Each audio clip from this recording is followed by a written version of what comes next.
Hey guys, welcome back to the farm. Gonna give y'all a quick update on what's been going on. I did manage to get this last hayfield cut. So hay season 2012 is in the bag. I did manage to use this, and it did considerably better, but it's still not like it should be. So, appreciate all y'all's comments on it. And I'm going to try to see what's going on here. Oh, one of y'all commented there's a spring on this thing. This spring right here controls these fingers that come out and move the twine over. That spring feels good. Now the problem I was having was most of the time this right side would miss a knot. Every now and then the left side would miss. But 99% of the time it was this right side. All this bill hooks and all, it looks factory original. I don't know if I can get new parts for it. Can't really see for the sun, but yeah, the bushings are beat all to crap on it. And I greased the outside of these good, but I did not grease the insides, which I should have. But I'm sure that it probably does need new bushings on the end. The twine holders look pretty good. Well, the sun's awful bright. Maybe y'all can see it. One thing I did notice was like on this left side one, it's got no play at all right here. This right side one's got play. No play. You see how much play that thing's got? Maybe a 1/16 of an inch. And I'm thinking it might be a keyway's gone bad in it. So I may end up taking this thing apart over the winter and seeing if I can figure out what's going on in there, because that's way too much play in that. Should be none whatsoever. So I believe that might be the issue. And if it ain't that, I don't know what it could be. Because the thing will tie, it tied 20 in a row, just as pretty as you please. And when I went to tighten up on it, it started missing. So, the only other thing I noticed was one of these hay dogs, the springs broke on it, but it seems to be working. Just the springs broke, won't come back. And other than that, I was having an issue with small windrows not packing enough on this side, and this thing here was not turning because it wasn't getting enough hay to move it. So I was ending up with really long bales until I started going faster and put more hay in here. And when I went faster, it got tighter. So I kept having to loosen up on the tensioners back here to get it from popping knots. But yep, but I believe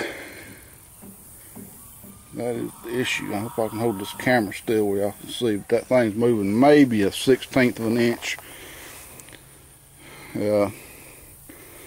But it may be enough to keep it, to get it just enough out of time that it ain't making that knot loop right. Because it's making the loop, but sometimes it's just pulling out. So hopefully that is the problem.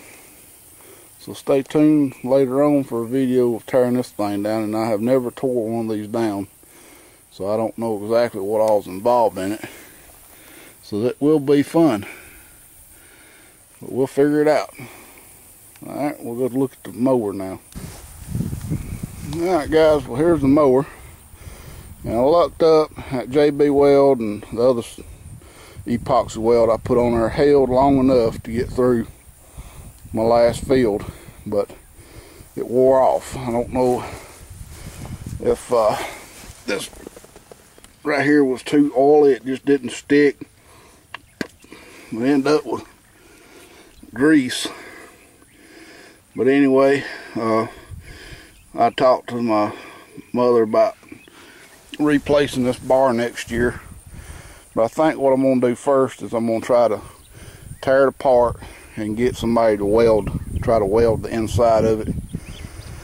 If there's enough good metal left to close those holes up good, maybe we can get by another year or two with it. And one little hole on the bottom is going to have to be done. But I think that's going to be way cheaper than replacing this bar. And like I said, plan on replacing this thing and after 2014 hay season. So probably spring of 2015, plan on getting a new one. And yep, so there's where we're at. So this thing needs to last 2 more hay seasons. And if I can get that done, that will save a lot of money. And I'm thinking 1400 is just the whole bar, top and the bottom part, but I don't know what's going to be involved in taking this thing apart. I'm sure all these guards are going to have to come off. The guards in between is going to have to come off. And it's just a row of bolts down the back end. I think there's O-rings in there. And of course all the gears, all these spindle gears are going to come out. Unbolting it, I think I'm just going to be able to undo this part here. Is one on each side. It's got 2 big old bolts that go in there. Undo this lift arm and this spring arm right here. Of course, take the belts off. Probably have to pull the pulleys off somehow or another, and that thing should come free of this part.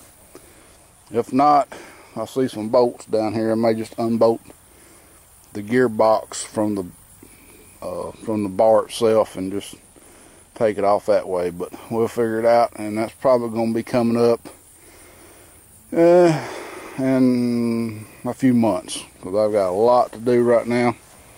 I'm going to finish up this bush hogging. All I like is this little field right here. Just maybe a ½ acre there. I'll be done with bush hogging for the year. And then, of course, I've got a couple of trucks that need motor work. I'm going to start on them. And we got a barn full of hay. So we should be good going into winter. We did lose our first calf this season. Born dead. Hadn't had a second one born yet, so it's not starting off to a good year for calves. But you know, you're gonna lose one every now and then. So anyway, guys, thanks for watching, and I'm gonna do a video on walking around this 3930 for Farm Life 312 has been asking for one. So next video will be that one. So thanks for watching.